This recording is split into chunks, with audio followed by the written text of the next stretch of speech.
سندھ میں دکانیں اور بازار کھولنے کے لیے صوبائی حکومت نے پلان ترتیب دے دیا اور ماہی گیری کی بھی مشروط اجازت دے دی گئی۔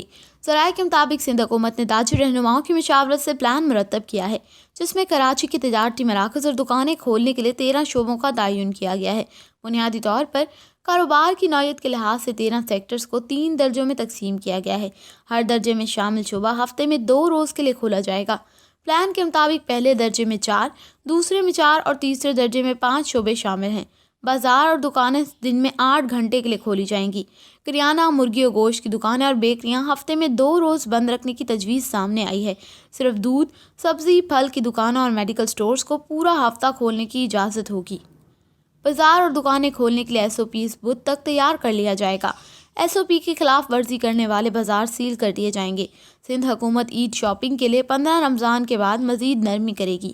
عید شاپنگ کے لیے نرمی انتظامیہ سے تعاون اور SOP پر عمل درآمد سے مشروط ہوگی۔ پبلک ٹرانسپورٹ کے لیے بھی جلد نرمی کا اعلان کیا جائے گا اور سندھ حکومت کے تمام SOPs پر عمل کرنا لازمی ہوگا۔